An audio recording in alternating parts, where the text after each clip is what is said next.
Here in the United Kingdom, the conflict between Israel and Palestine reverberates intensely as a week of street protests and rancorous debate has demonstrated. One good-tempered dispute concerns a decision by the BBC not to refer to Hamas as terrorists. 5 eminent KCs have written to the broadcaster accusing it of violating its own editorial charter. I'm joined by one of them, Lord Wolfson. David. David, what is your point? Is it that the BBC has a wrong policy, or that it has applied the policy inconsistently in a way that particularly disfavours Israel? It's the inconsistency point.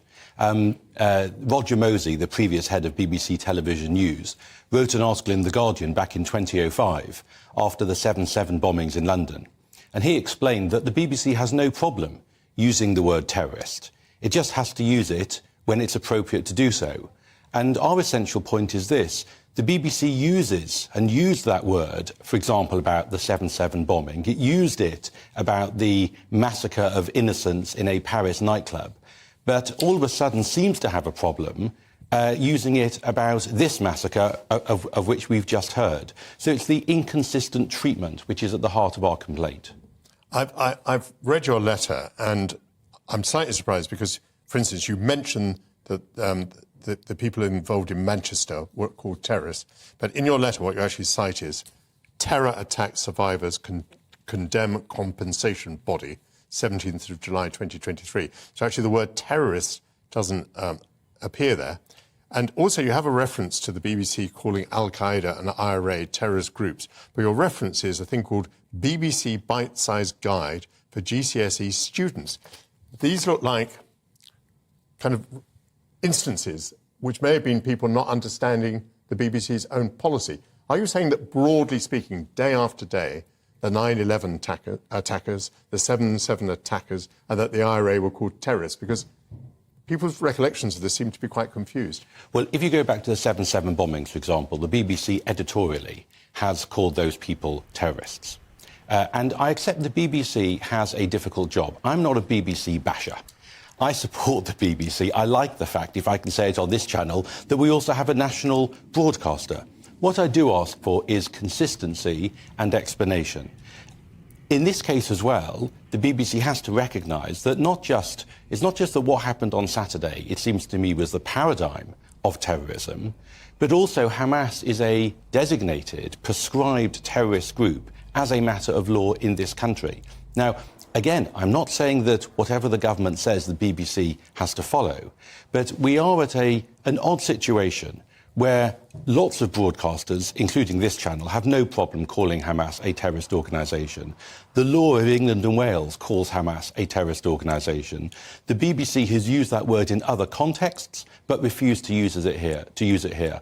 What I think the BBC has to do is to think again about its own policies.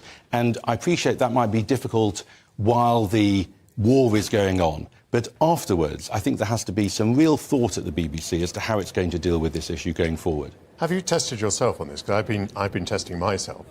So, you know, if the Ukrainians fire a rocket into an apartment block in Moscow, I would certainly not call that terrorism. Of course, the Russians would. Lawrence of Arabia blowing up trains and bridges, I would not call terrorism. Of course, the Ottoman Empire certainly would. I called what the IRA did terrorism, but of course many people in Ireland, and indeed many people in the United Kingdom, did not. You see what I'm getting at? That the word terrorist is used by different people in different contexts, or rather we each choose what we're going to describe as terrorism. Well, I can accept that there may be some instances where people will use the word terrorism for political purposes. But equally, there are instances where that is, in my view, the only word which adequately describes what happened. And when you read the accounts of what happened on Saturday, which was a deliberate attack to murder people, some toddlers were shot and their grandmothers were taken hostage. Sometimes it was the other way around. They took the toddlers hostage and shot the grandmothers. That is terrorism by anybody's definition, and we should have no problem calling it out. If we don't, we lose moral clarity. And that's what I'm also concerned about. As a society, we need to have moral clarity about what happened on Saturday, not least because for those of us, and I'm one of them, who support the concept of a Palestinian state, who support a two-state solution, the only way to get to a two-state solution is to recognise that groups like Hamas have got no part in a future Middle East, because it's Hamas which prevents work towards a two-state solution and not advances it. What about this idea? The BBC is a 100-year-old organisation which was founded with some extraordinarily important and impressive guiding principles. And one of those was that it would not be emotional, that it would not be sentimental, that it would not be hysterical. And it sustained that position even through the Second World War. People would not run around the studio. They would refer to the enemy, but they wouldn't start, editorializing. And although you've found some examples of inconsistency over that 100-year history, it's trying to do something which it regards as quite important, which is, as I say, to remain calm, to address every issue with proper journalistic standards. Do you have any sympathy for that explanation? I have every sympathy with the objective, but I don't think it explains what the BBC's actually been doing on the ground, so to speak. Absolutely, hysteria has no place in a newsroom. It's not a proper emotion to have in a newsroom. But what a newsroom has to do is actually report what's happened. And in my view, and those of us who wrote the letter, and I think many others, what happened on Saturday was terrorism. It was terrorism carried out by a group which in this country is designated as a proscribed terrorist organisation.